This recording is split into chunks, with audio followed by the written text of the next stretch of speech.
All right, everybody. Thank you. I'm so excited about this interview. I don't have that many females interviewees. I'm trying to improve on that, but I'm pretty excited about this one because this was the lady that got me introduced to more in depth about business and finance and personal development and some great things I've been doing the last few months, couple of months, maybe last year actually.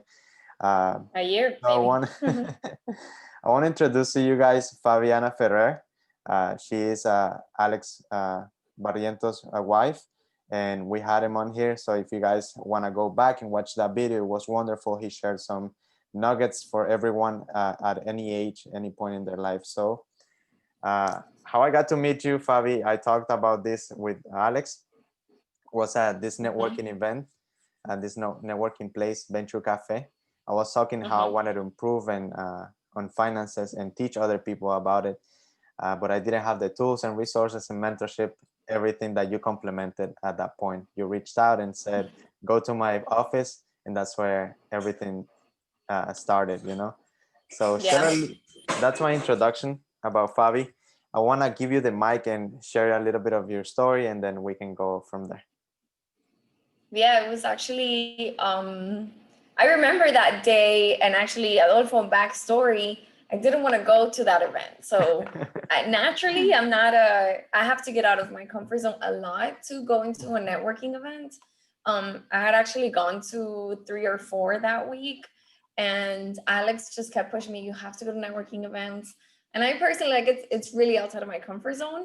So I said, okay, I'll just go to that one. And I was late too because I was, traveling from a long way. So I was like, there's not going to be anybody there that, I can talk to or whatever. So I just went and I sat down in the workshop that you were doing, which had nothing to do with finances. Not at all. Is about students, and, and I'm sitting there, I'm Travel. like, It's a okay, Nia project. Yeah.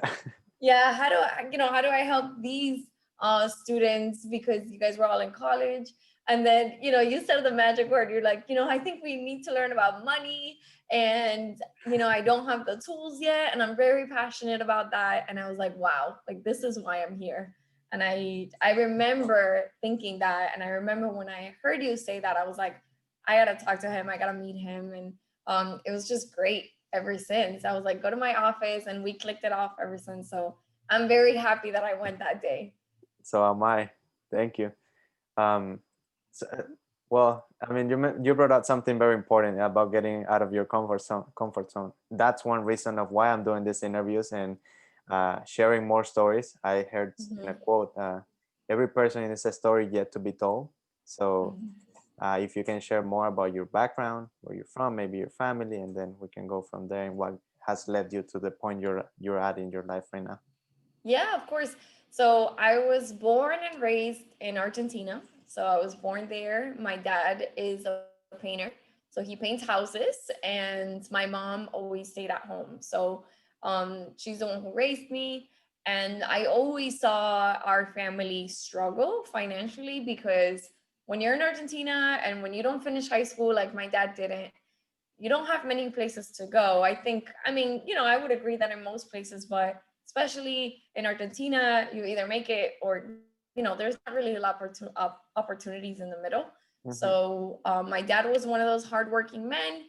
He worked as a painter overnight. He was a security guard to really just to support, right, the family. And we were barely making it. And that's when the opportunity came to come to the US. So I came when I was 9 years old. I didn't know Okay. any English, obviously. My parents didn't know any English. We didn't know what we were doing. So it took a lot of work for many years to come into the US and really make it. So in high school, just I started in elementary school, middle school, and high school.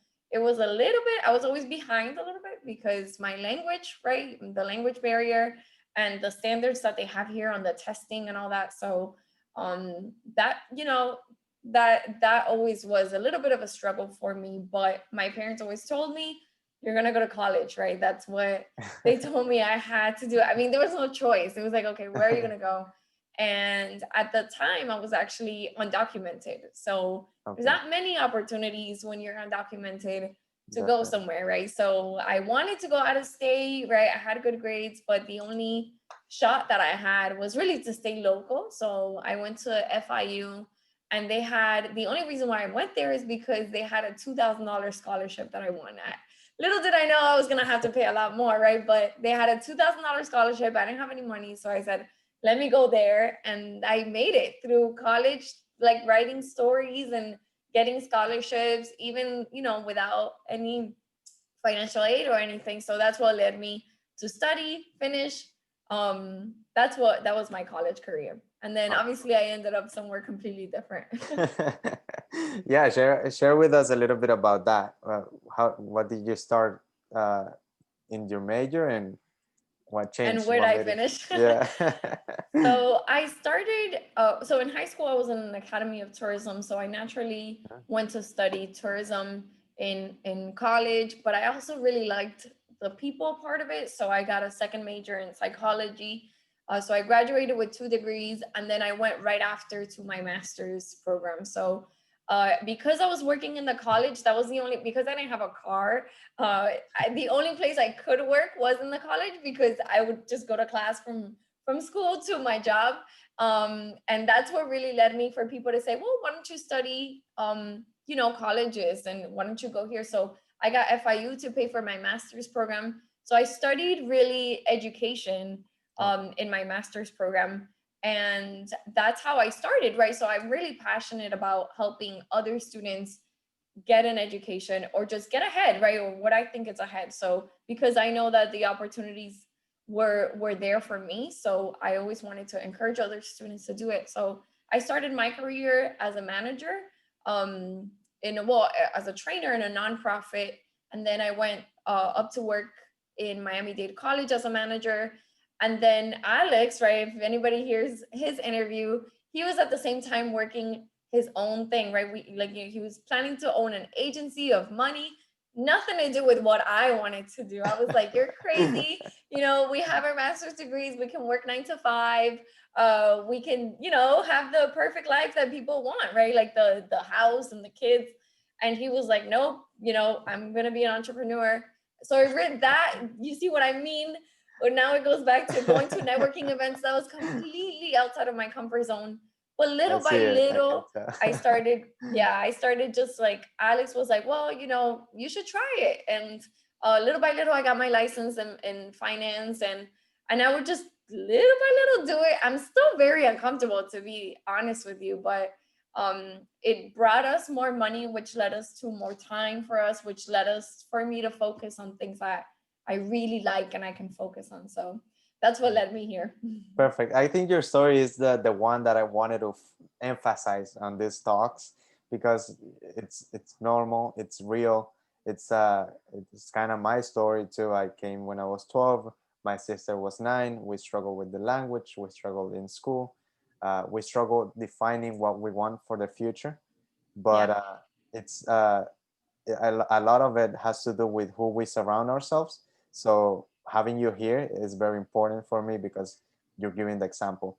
And so Yeah. share with us a little bit about that struggle of getting into the finance world, getting out of that comfort zone. I can write a book on that on itself, because I saw, and it all comes down to like our background, right? So I Hmm. never blame anyone for not wanting to be an entrepreneur or not wanting to do it, because it all has to do with your background and where those thoughts about money come from. So Yeah. I always recommend the book to everybody, the Millionaire Mindset, which is about just so I never saw money as a good thing, right? We Hmm. barely had any, and I know my dad worked so hard for it. And because he was an entrepreneur, I saw him working all the time. So I wanted the quite opposite. I wanted a 9 to 5 where I would have guaranteed days off, where I would have the holidays.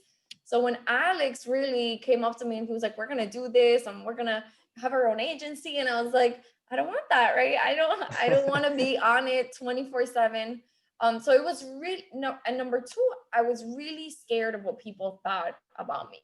It mattered a lot. I wanted people to know, oh, she has a master's degree, she has a good job. And when you are an entrepreneur, you have to dig yourself and start from scratch. and you have to take a lot of criticism from people. And Definitely. I don't know if I was ready for that, honestly. And I didn't want that, right? So in our business, naturally, it's word of mouth. So you have to reach out to people, you have to ask them for help. And that was gonna have my ego that was way up here go way down. And I was very uncomfortable with that. So it took a lot of work from me, my own personal development, to say, you know what, if it's going to be better for our family in the long run, if I want to do something significant, I have to get uncomfortable somehow, somewhere. So it was a road. It was like years, Adolfo. It was years of me just, okay, I don't want to do that. I don't want to call anybody. And I would just watch Alex do it. But eventually I, we would get recognized a lot. A lot of people started saying, congratulations, you guys are doing so well. And behind my mind, I was thinking, well, it's not me, it's Alex, right? And I felt really guilty about that. So I said, you know what, let me do the uncomfortable. So I started reading, which was very uncomfortable for me. Okay. Talking to people is uncomfortable for me. Like being on the spotlight is uncomfortable. Having being on networking events, that's really uncomfortable for me. But I had to, you have to learn. And if it matters to you, you learn. And it's still uncomfortable for me. It's still uncomfortable for me to sit in front of somebody that I don't know to talk about their finances, right? But with time, I just think as leaders, right, we just get that uncomfortableness just gets numb. You just do it anyway, Yeah. right? And that's It's a what it total is. mindset shift. Yeah, I think I put a lot of weight on this because of our Hispanic background.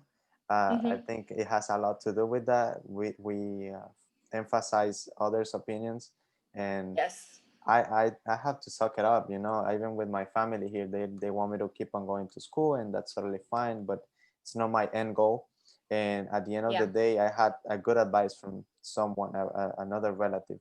At the end of the day, Yeah. your mom and dad, what they want is that you're successful, Yeah. for you to achieve the things that you haven't achieved. So if someone's listening to this and going through the same struggle, just know that whatever you do, make sure you succeed, and your family are going to leave you alone. And so Yeah. Yeah.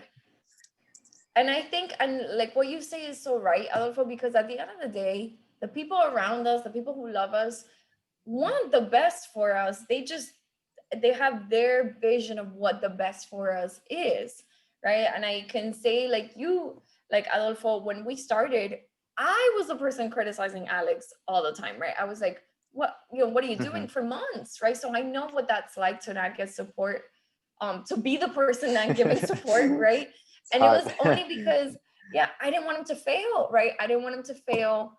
I wanted all the efforts that he's done to really be fruitful, and I just didn't know that it was going to take more work, right? And I think with our parents it's the same thing. My parents didn't really support us at first, to be quite honest with you, because they wanted me to stay in school. They were like, well, you did so much in school, stay in your path, stay, you're doing so well there. They just don't want us to fail, honestly. And but you have to, like you said, Adolfo, you have to succeed. Then you can't, and it can take, depending on what business you're in, it can take a month, it can take 5 years, like it did for us, for it to finally have our own agency. But as long as you stay within the path and you have little successes, right, then people are going to see that. People will start, suddenly we have a lot of support from family members, but it's because we just never let up. That's what it was. So you got to have that goal and continue, even though things are not going right, because your family will see the success all the way when you've done it. They won't see it while you're going through it. So it's your job to continue through it, throughout Great the process. advice, love it. um, that's wonderful. And I know you said you still feel uncomfortable in those moments of exposure, but talk to us a little bit about what are some steps that maybe you've taken so far, or what got you out of them. I mean, I imagine that after you saw Alex's success, you were like, okay, he's fine. I don't have to, he's not gonna fail anymore. But what things went through your head, and what steps did you actually take? Yeah, and I want to mention that it's a continuous thing that goes to my head, right? It's but it's, honestly, the number one skill makes everything better, right? So I didn't study finance, right? I didn't study it. So I had to get good at it. I had to be in every training that we had, every mentor, every book that we were going to read at the book club. I make it my effort to go out of my comfort zone and get there, right? I found out that like people who are fit are not naturally born with a six pack. They work themselves there. And the same thing in success, right? We find that most people, maybe there's like that tiny percent that gets heritage, like they inherit a lot of money, but Yeah. for the rest of us, we have to do it. And it's a one day at a time thing. So it's one day at a time. I have a goal every day, that, okay, I'm going to read 10 pages a day. I'm going to write my goals down.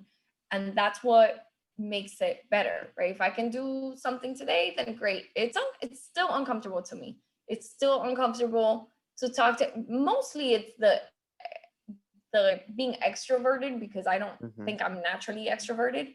But I had to like just breathe before a meeting or before meeting somebody and say, okay, why am I doing this? And if you remind yourself why you're doing what you're doing, then it's gonna be there. The fear is gonna be there, but your faith in it's gonna be greater than that, if that makes sense. Yeah, absolutely it does.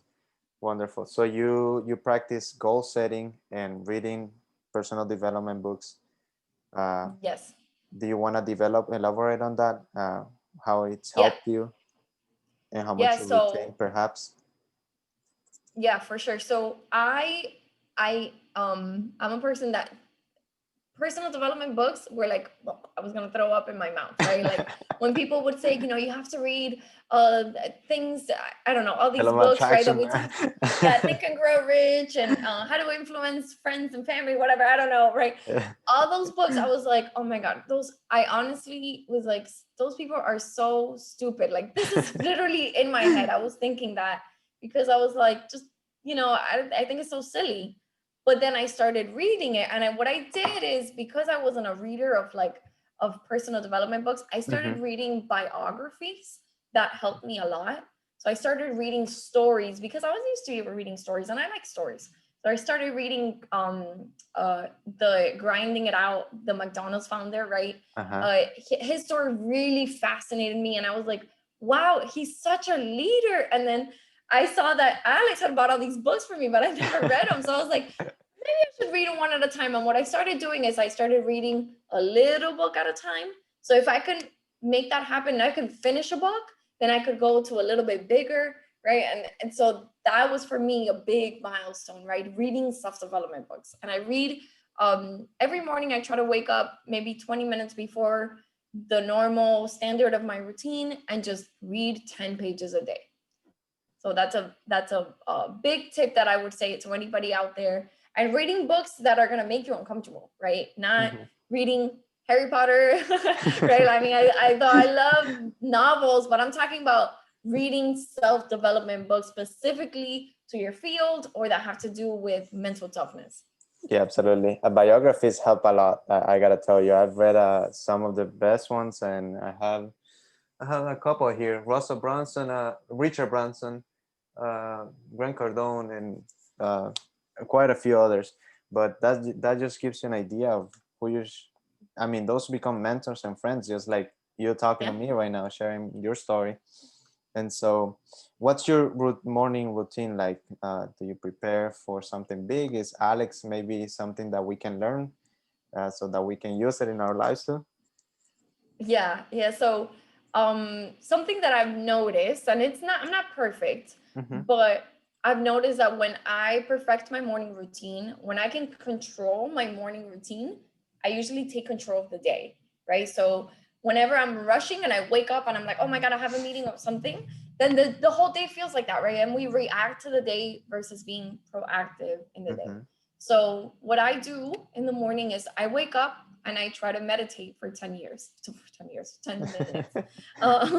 So 10 minutes, right? If I could do more, great. But most of the time it's 10 minutes of meditation, Okay. right? 10 minutes of reading. So it's reading 10 pages in a day.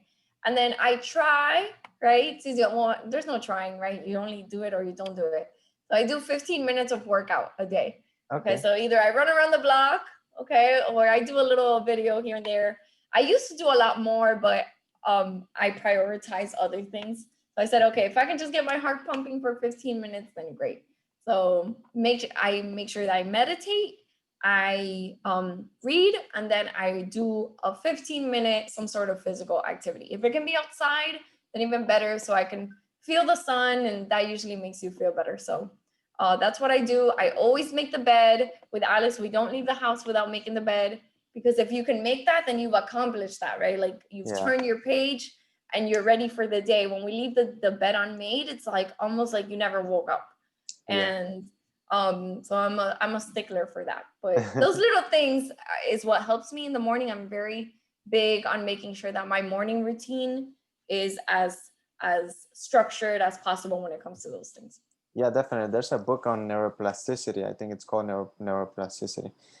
It says that those little accomplishments help, are wiring our brains to feel as accomplishments in the day, and so it keeps us pushing, Yes. and we accomplish more and more throughout the day. Now, you mentioned feeling in control of your morning. What about feeling in control of your night? Do you do something like that? That's a great question. So at nighttime, I usually try to turn off my brain. I would say turn off the brain 45 minutes before I go to sleep. So Okay. for me, sleep is important, and Yeah. I want to make sure that my brain is not continuing to really have all these things, because if not, you don't have a good night's sleep. So 45 minutes before going to bed, I'm pretty intentional in not opening up my email, not texting anybody, unless it's like, something funny, but I try my best to really let my brain wind down. And if we're going to watch something like with Alex, we love watching Zillow houses, right? That we dream about. I'm like, oh, look at this house and look at that house.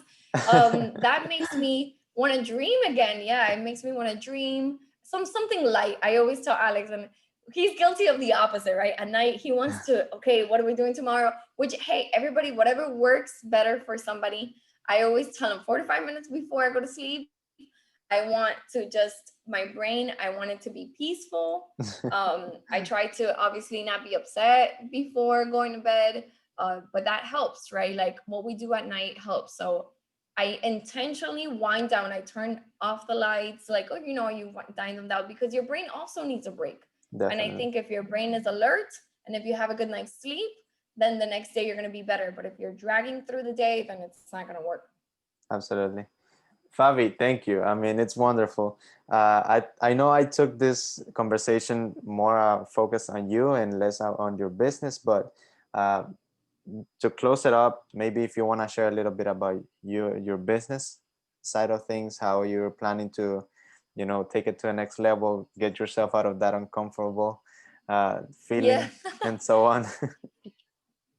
Always. So Alex and I, whoever had watched the video, we do financial services. So we help families make sure that they have a game plan and that they go from point A, wherever they are, and they get to point B, whatever that is, right? So my job in the business is to license people to get that certification. So right now we have with Alex 77 licensed agents. So my goal is to get to 100 licensed agents by the end of the year. It's a big goal, but I know I can do it. And it's really just so that we can help other people in our team make extra money. I know everybody needs it now. So that's what I do. I make sure that somebody gets licensed with the state wherever they are, and that they can build that confidence in themselves so that they can teach other people how to do it. So my job is Alex's job is to find the people, right? To find the people who want to get licensed with us, that are sharp motivated. And my job is to make sure that they get licensed, that they feel ready, and that they go to the next level. Wonderful. Awesome. Any last thoughts before we close this conversation? I love, this, because it reminds me, sometimes we're a little bit too hard on ourselves. I'll tell you Definitely. a little fun. I think everybody here can see it, right? And I'm listening to myself and I'm like, wow, I've accomplished a lot and I sound very successful. But on the day to day, my brain isn't saying that, right? That's why it's so important to listen to what we say to ourselves. The last book I read is actually What to Say When You Talk to Yourself. Mhm. Great book. because we beat ourselves up every day. And I think if you look back in your life and you think, man, I've actually accomplished a lot of things, right? So give yourself a break. I always tell everybody, give yourself a break. You're doing great. And today's a different day and you can do something that you haven't done yet, right? You can do a baby steps to get there. So don't beat yourself up, right? What you say when you talk to yourself matters. And yeah, that's what I want to say. Wonderful, love it. That's wonderful. Wonderful. So we're gonna have your contact information, how so people can reach out to you. But what are some platforms that they can find you on? So I am not very technologically advanced like Alex. He has like LinkedIn, he has Facebook, he has this. I actually don't have any of that. And for a reason, and because I don't want my brain to have so many notifications at once, I want to focus. But if anybody wants to reach me directly, they can reach out to my cell phone. I have my cell phone on me at all times, or my email. So my email and my cell phone are the things that I check the most. And then if you want to specifically reach out to us about maybe how to get a license in finance or anything like that, I know Adolfo is going to put the information there and we can definitely help whoever's motivated. Wonderful. Great. All right. So we'll have that contact information down below. And thank you guys. If you have any question in the future, you're welcome to ask them. And Fabi, thank you for your time. Thank you for sharing your wisdom, for that vulnerability of your part, and hope to have you in the future. Thank you. Thank you, Adolfo. Thank you for having me. Talk to you later. Bye.